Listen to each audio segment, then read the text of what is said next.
बहुत समय पहले की बात है। नदी के किनारे बसा हुआ एक नगर बहुत लोकप्रिय था अपने व्यापार के कारण। आसपास के नगर के व्यापारी वहाँ व्यापार करने आया करते थे। फिर एक दिन अचानक मौसम ने करवट ली। सब तरफ आंधी तूफान था। बहुत भयानक बारिश हुई। लगातार बारिश की वजह से नदी ने अपना रास्ता बदल लिया। देखते ही देखते सारा नगर वीरान हो गया। वहाँ कुछ भी नहीं बचा। बचे तो बस चूहे। हर तरफ चूहे ही चूहे दिख रहे हैं। वहाँ कुछ ही समय में चूहों का साम्राज्य बन गया। उनका राजा बना मूषक राज चूहा। चूहे की बस एक समस्या थी, जल की। तभी टीटू चूहा मूषक राज के पास जाकर बोलता है, महाराज की जय हो। महाराज, हमारे नगर में सब खुशहाल है। आप बस जल की समस्या का समाधान कर दे तो हमें जल पीने के लिए पहाड़ी के दूसरी तरफ न जाना पड़े। समस्या तो गंभीर है। अपने 200 या 300 सैनिकों के साथ नगर के उत्तर भाग में जमीन को खोदना शुरू करो। वहाँ जल स्रोत अवश्य मिलेगा। फिर क्या था, सब सैनिकों ने खुदाई शुरू की और कुछ दिनों में वहाँ एक बहुत बड़ा जलाशय निकल आया। उसी नगर की कुछ दूरी पर चंपक वन था, जहाँ बहुत सारे हाथी रहते थे और उन हाथियों का राजा था गजराज, एक विशाल हाथी। चंपक वन में एक साल भयानक सूखा पड़ा, जिसके कारण वहाँ पर भारी भरकम शरीर वाले हाथियों की दुर्दशा हो गई। हाथी के बच्चे प्यास के कारण दम तोड़ रहे थे। सब तरफ निराशा का माहौल था। गजराज इस समस्या से चिंतित एक पेड़ के नीचे खड़ा था। तभी गजराज का मित्र एक मोर वहाँ आता है और बोलता है, महाराज, पड़ोस के नगर में एक बहुत विशाल जलाशय है, जहाँ पर आप अपनी प्रजा को पानी पीने के लिए भेज सकते हैं। धन्यवाद मित्र, तुमने हमें बहुत बड़ी मुसीबत से बचा लिया।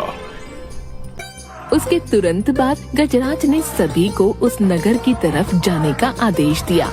सैकड़ों हाथी अपनी प्यास बुझाने डोलते हुए नगर की तरफ चल पड़े। जलाशय तक पहुंचने के लिए उन्हें नगर को पार करके जाना था, जिस वजह से हजारों चूहे हाथियों के पैरों के नीचे कुचले जा रहे थे, जिसकी वजह से वहाँ हाहाकार मचा हुआ था। हजारों की तादाद में चूहे अपनी जान गंवा चुके थे। नगर में सब तरफ चीख पुकार मची थी। इस बात से अनजान हाथी अपनी मस्ती में रोज उस रास्ते से जाते, पानी पीते और वापस आ जाते। काफी सोचने विचारने के बाद मूषक राज के मंत्रियों ने कहा, महाराज, आपको ही जाकर गजराज से बात करनी चाहिए। वो एक दयालु हाथी है। मूषक राज हाथियों के चंपक वन में गया। एक बड़े पेड़ के नीचे गजराज खड़ा था। मूषक राज उसके सामने के बड़े पत्थर के ऊपर चढ़ा और गजराज को नमस्कार करके बोला, गजराज को मूषक राज का नमस्कार। हे महान हाथी, मैं एक निवेदन करना चाहता हूँ। आवाज गजराज के कानों तक नहीं पहुँच रही थी। दयालु गजराज उसकी बात सुनने के लिए नीचे बैठ गया और अपना एक कान पत्थर पर चढ़े मूषक राज के निकट ले जाकर कहा, नन्हे मियाँ, आप कुछ कह रहे थे, कृपया फिर से कहिए। हे गजराज, मुझे चूहा कहते हैं। हम बड़ी संख्या में पड़ोसी नगर में रहते हैं। मैं उनका मूषक राज हूँ। आपके हाथी रोज जलाशय तक जाने के लिए नगर के बीच से गुजरते हैं। हर बार उनके पैरों तले कुचले जाकर हजारों चूहे मरते हैं। ये मूषक संहार बंद न हुआ तो हम नष्ट हो जाएंगे। गजराज ने दुख भरे स्वर में कहा, मूषक राज, आपकी बात सुन मुझे बहुत शोक हुआ।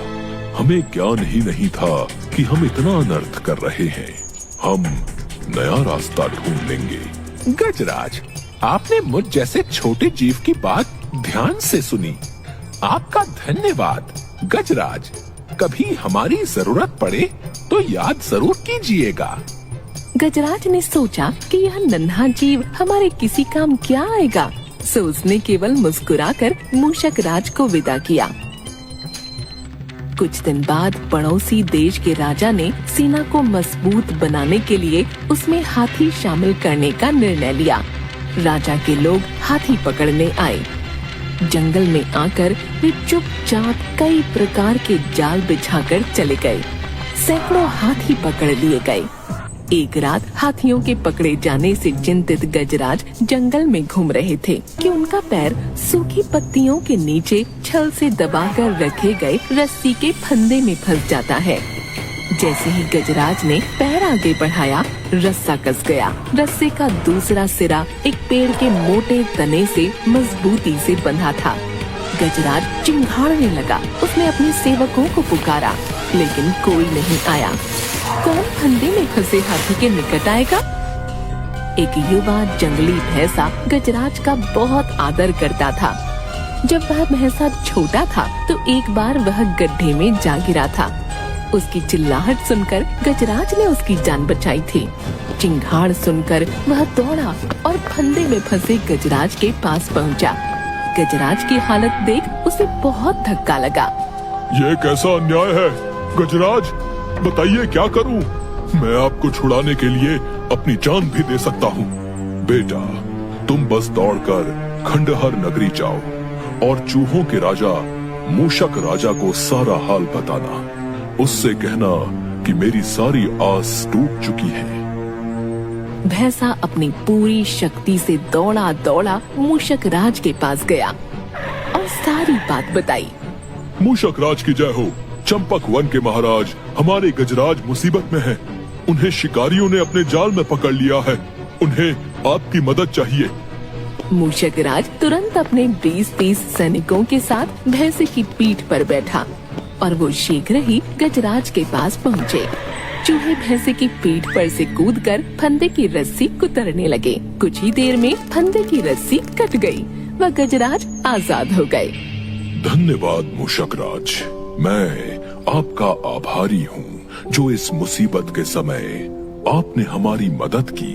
गजराज, हम सब जंगलवासी अगर मिलकर रहें तो सब मुसीबतों का सामना आसानी से कर सकते हैं।